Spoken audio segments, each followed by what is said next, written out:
Alright, it's your boy Right Guys back with another Right Guys video, the home of common sense, truth, and funny.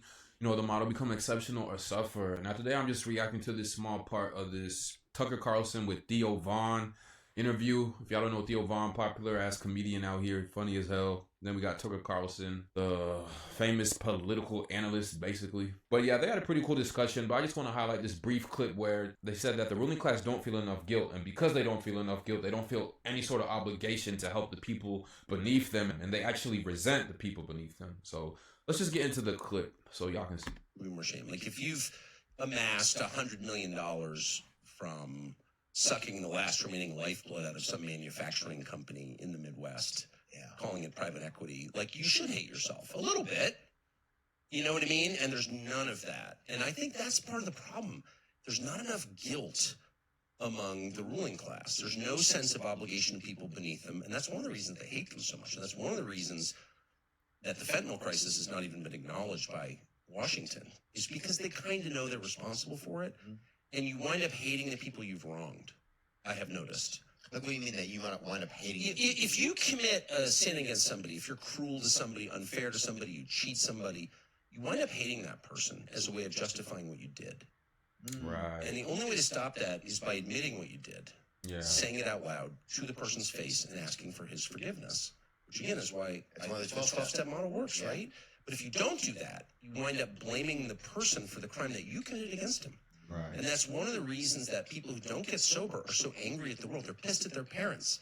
You meet these people, their parents send them to rehab 6 times, and they're pissed at their parents. Yeah. Why are you mad at your parents? They did everything they could. And the reason the junkie's mad at his parents is because he knows that he's actually the guilty party, and he's committed massive crimes against them, but he can't admit it, so he blames them.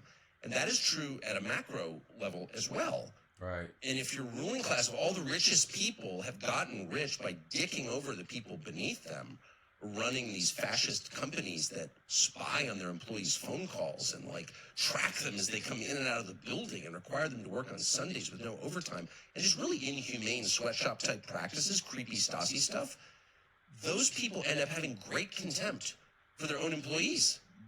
Do you know what I mean? Yeah, well, I think it's one of the spaces we're getting to right now in the country is people, if you're an owner of something... I feel like that's what the whole LA writers boycott was about. Y'all remember that when they were like in Hollywood, a bunch of the writers felt like they weren't getting paid enough. And so they just stopped working and stopped writing for all these companies. And it went on for pretty long.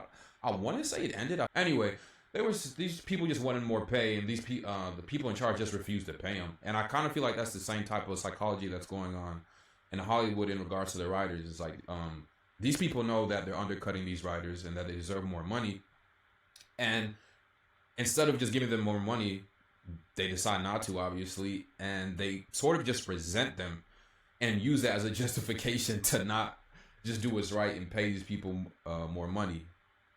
But yeah, you can see how this psychology is like played out in the micro, as he said, and also the macro, just like how the ruling elites and the people in charge of the world kind of treat everybody beneath them. It's like they know you guys deserve better, but fuck that, when we could have all the spoils for ourselves. So now we resent you. We're going to use it as a justification, not to help you. Kind of like what he said about the addict hating his family and blaming them, even though the family sent the addict to the rehab center 6 times, but you still think your parents are the issue. I find that really interesting. If you are well, you know what's interesting is when you say that, I recently met a guy who was a Democrat, right? He's like a devout Democrat, right? And he said to me, this was interesting, I'd never heard this. He said, I vote for Democrats because I want there to be programs in place to keep the people that are struggling. I want to keep them, I want to satiate them just enough so they don't rebel. They don't have power. Right, and I never heard that. He said that out loud? Yeah, he said that to me. And I was like, that's so, I never heard here's that your before. weird weed, here's your porn, just don't make a mess. Or just don't make a mess so that the rest of us who aren't as unfortunate as you can still operate like we operate. Okay, so it blew my mind. I just never heard that perspective. And if that's just an average guy that Theo met in the street and he divulged that to him, imagine how many other people who were in positions of power who think the same way and are employing the same ideology amongst people. When you look at it like that, it becomes really scary. And was this on camera? No, this was just in a human conversation. As two humans eating. Well, an inhuman conversation, really? Yeah, inhuman, yeah. What? Yeah, I had a salad. I don't know what he had. I would have lunch. He did the blood of children, probably. Yeah. I would He was, sounds yeah. that way. He had an O negative. Yeah, junior. Yeah. I mean, that is so dark, but it's so true. And by the way, bless him for his honesty, because that is exactly what's going on. And that's not how you treat your own kids or people you love. Right. You never say, I'm going to keep you on just enough assistance that you cannot starve to death, Right. but that you'll be, like, so harried by the shittiness of your existence that you'll never challenge my power. Yeah. And this psychology dates back all the way back in history. Like, even with the Romans, what was the saying they used to say? Give them wine and bread. That was the reason the Romans started doing the whole Colosseum shows with the gladiators, just to feed all the townspeople the festival, to distract them from their own shitty lives and preventing them from realizing how shit their life was, so they wouldn't revolt against the state. And it's just the same thing going on ad infinitum. But I love how they just illustrated it here. That is a crime. I never heard that. Well, that's Well, the to me, plan. as an American value, that was like, oh, that's never a way that I ever would thought or Right, think. you would Because you think. encourage self-sufficiency, because that's where self-respect comes from. Right. I've got my shit in a pile, and I'm proud of myself. Yeah. That's the goal for an adult man. Mm-hmm. And if you're preventing people from getting to that, then you're committing a crime, and you should be held accountable for it, in my opinion. But there's nobody to hold anybody accountable anymore, it feels like. I know. Well, I'm very aware of that. Yeah. Because Sorry. everyone's in on it. Well, it's just so interesting. But how do we get out of it then? By saying the truth out loud, I think that's the only recourse. I think that's more powerful than guns. I mean, I do. Saying truth. I mean, that's what they get hysterical about. Right, There'll be you're a just mass saying shooting, and there'll be 3 days. We need to take all our guns away. They're not going to take your guns away, okay? Because they can't. But that's not their priority. But when somebody says something that's true, I mean, they will disappear a person for that. Like, you'll never hear from them again. And there's a reason. Yeah. And the reason is nothing is a greater threat to the people running things than true words. And that's you mean why like they're about Kanye, you mean? I'm not talking about, well, Kanye was disappeared. Yeah. I mean, and my view of Kanye would be, you know, if you show up on Alex Jones in a hockey mask saying you love Hitler, you're probably not really a threat to anybody, actually. I mean, are there really a lot of people who are going to watch Kanye being like, I love Hitler, and be like, wow, I love Hitler too? Yeah, yeah. No. Oh, you might be able to walk on with the devil rays, maybe, you know. No, but I'm just saying, like, that wasn't, if you actually wanted to promote Hitler, and I hope no one would ever want to promote Hitler, but, like, if you did, agreed. that would not be the way to do it. Yeah. Right? So, actually, how was Kanye a threat to anybody? Yeah. I don't think he Yeah, was. yeah. And by the way, he's a recording artist. He's a musician, so, like, and a clothing designer. He's not in charge of federal policy. So I did think, I thought that was distressing. Just because I don't think anybody should be silenced. If you're not committing violence against somebody, you have the right as a human being, because you are not a slave, you are a human being, you have the right to say what you think. That is a foundational right. And if you don't have the right to say what you think, then you're not a human being, you're a slave. Like, that's the acid test. Am I a slave or not? I don't know. One simple question. Can you say what you really think? And if you can't, then you're a slave. Super simple. Well, now it feels like they own. It used to feel like you could write what you think, but now it feels like the paper is owned, right? Yeah. So they can, like, even with AI coming out, it's like they could even adjust what you write. So you don't even fucking have a value to write anything anymore. It's like, hey, just put in kind of how you feel. We'll write what you're saying. Like, it's getting to that point. You know what I'm saying? It almost starts. I know. It could be 2 years from that, where it's like.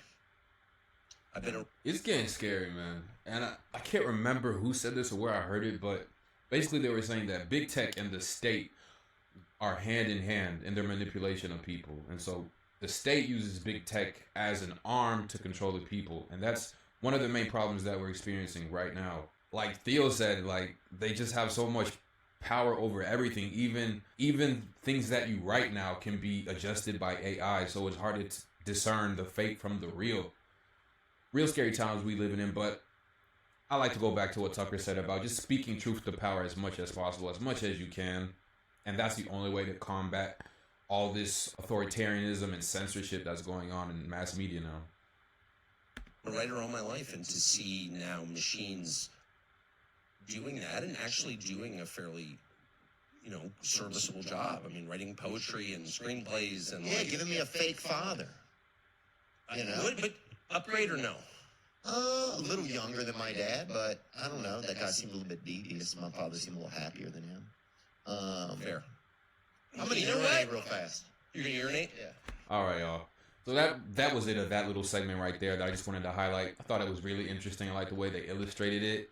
What do you guys think? Let me know in the comments.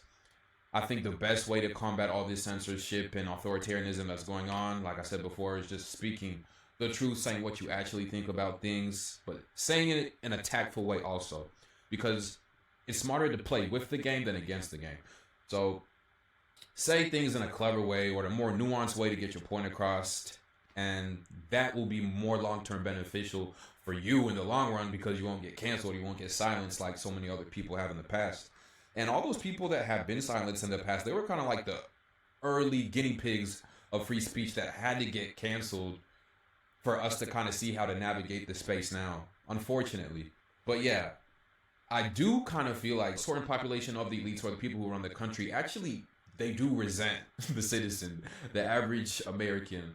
They probably just look at them as peasants, and they see no reason to help the disenfranchised or people below them, because they can't even relate to these people. They're so far removed. So I feel like the only way to inflict change is to have people with a conscience or some sort of moral, ethical navigation system in these positions of power at the same time, while having people with influence to speak truth to power. So like I said, man, let me know what y'all think about this clip in the comments. Please like and subscribe if you enjoyed this video. More videos on the way. Follow me on Twitter at RightGeist with 2 T's at the end. Y'all can send topics you want me to discuss at bigmanbuilder100@gmail.com. Thank y'all for watching. RightGeist out.